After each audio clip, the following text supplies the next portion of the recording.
Hello and welcome back as we continue our journey with Jemmy from the Streets and Prince Brat. Chapter 13 The Chase. A thoroughbred of the streets, Jemmy acted on an instinct. He didn't wait to be nabbed. In a burst of straw, he shot up and made a leap for the door. Cutwater, startled, lost the merest breath of time, but it was enough. Jemmy flung open the door and ran. His long arms outstretched, Cutwater lurched after him, and Prince Brat followed. Jemmy vanished into the wild green tangle. He jumped a great fallen log, ducked under low-hanging branches, and, like a rabbit, made sudden changes in direction. He could hear Cutwater close behind, breathing like a bellows. "I'm on your tracks. Stop before I get aggravated with you, Prince." Jimmy covered the ground at full tilt. Leaves crackled under his feet. Gah, he thought, he might as well be leading a confounded parade for all the noise he was making. He reached a small clearing and half jumped out of his skin. Sniffing the skeleton white roots of an upturned hollow tree stood a wild beast, a bear. Jemmy would have preferred Cutwater's own company, but before he could find his legs, the hairy beast took flight. It went crashing away to Jemmy's left. Jemmy got his breath back, then almost without thinking, he dove into the hollow of the dead tree and snugged himself in. Moments later, he caught the merest glimpse of Cutwater cupping an ear. Turning on his heels, the rattled-boned man gave a shout. "Practically got you by the hind leg, pesky prince." Jemmy let out a small sigh of relief. Cutwater would have had a mighty surprise if he had caught that bear by the hind leg.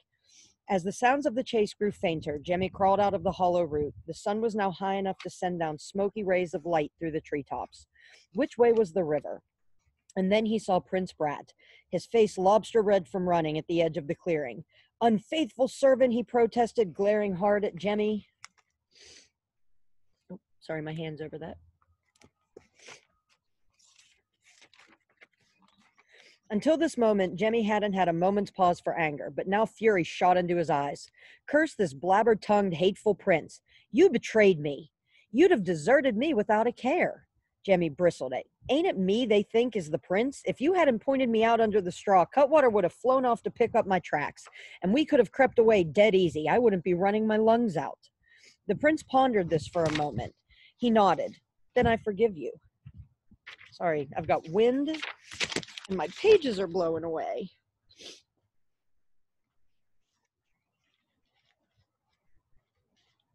The prince pondered this for a moment. He nodded. "Then I forgive you."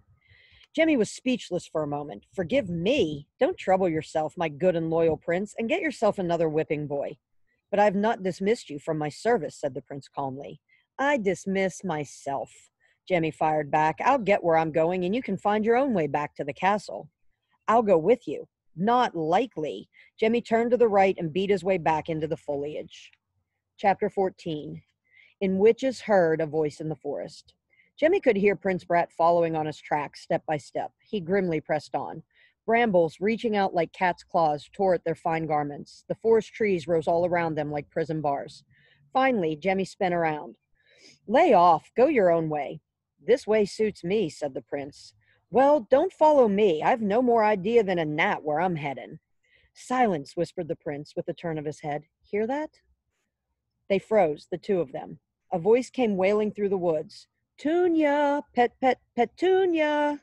And then a young woman appeared, barefoot and jangling with bracelets. She moved through the tree as quickly as a wood spirit. Petunia."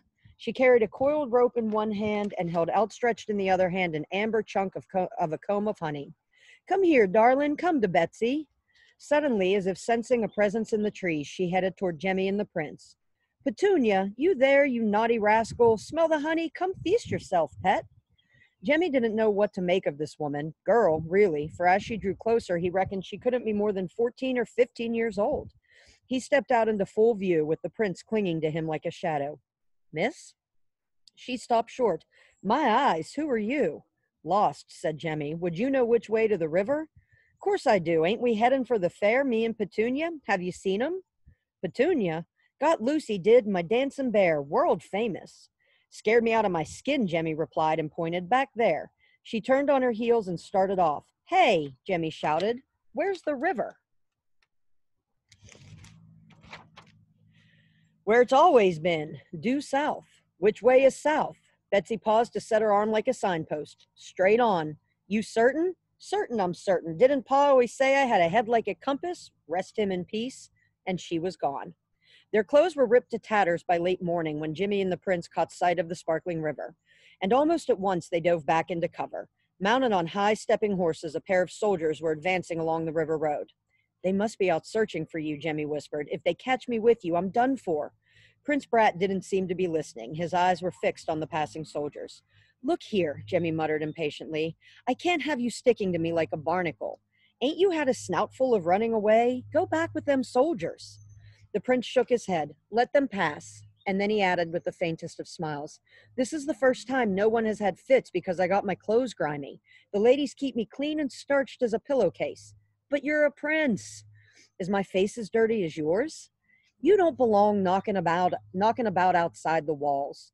Prince Brat gazed off into the distance. "Did you have lots of friends when you lived in the street?" "Heaps. Heaps, of course. And hardly a one of them wouldn't fight me over a bone. Go back. Your pa must be having double fits of worry." The prince answered with a flash of resentment. "I might as well be stuffed and hung on the wall like a stag's head for all he notices me. You remind him often enough with all your pranks. How long are you going to let him sweat and stew?" "I don't know," declared the prince. "Maybe I'll never go back.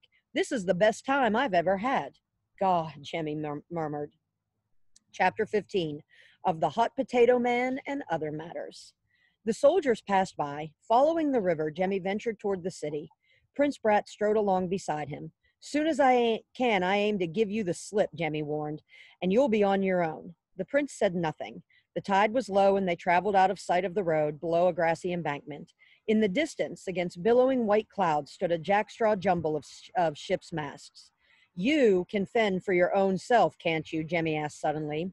"Of course I can," answered the prince in a stinging voice. "I don't need flocks of servants to fetch and carry for me." "It's settled then." "Settled? Skip off any time you like." With the tide out, a wide mudflat lay exposed. From the long habit, Jemmy kept his eyes peeled for treasure. Sandpipers scattered like mice before him. He spotted a barrel stave and pounced upon it. "Trash," remarked the prince. "What are you doing?" "Mudlarking." "What?" "I've got to eat, don't I? If I can collect enough driftwood, I can sell it as firewood." The prince shrugged and walked on ahead. Jemmy gazed after him for a moment. What did a prince know about living off the streets? His meals had always been prepared on china plates and silver trays as if by magic. Left to himself, he'd starve. "It's not my worry," Jemmy muttered. "What?" "You, that's what. If you get hungry enough, you'll scramble back to the castle." The prince glared back at Jemmy and then stooped down to retrieve a broken leg of a chair from the mud. "Is this worth anything?" Jemmy nodded. Before long, the two of them had collected 3 more barrel staves in the back of the chair. Then Jemmy found something even more valuable to him, a bent and battered birdcage. He could go into business with that. Straightened out, it would hold rats. They rounded a bend and the crack of a whip sounded in the air like a firecracker. Jemmy crawled up the embankment for a look. A weary old coach was mired in a mud hole on the road. The coachman, looking just as old and rickety, held the reins of his 2-horse team and cracked his whip in the air again. "Pull, gents, be good lads. It's me own fault not leading you around this bog. Me eyesight ain't what it was." Jemmy watched for another moment as the horses tied to pull the coach free. The coach was enameled blue with yellow lettering painted on the door panel. "Captain Harry Nips, Hot Potato Man." Jemmy crawled over the embankment. A ride to the city would suit him just fine. "Sir, would you take on a passenger? Here, let me set these barrel staves under the wheels." "Don't mind if I do," said Captain Nips. "I'm late for the fair as it is." Jemmy busied himself laying a firm track for the wheels. Prince Brat watched from the edge of the embankment.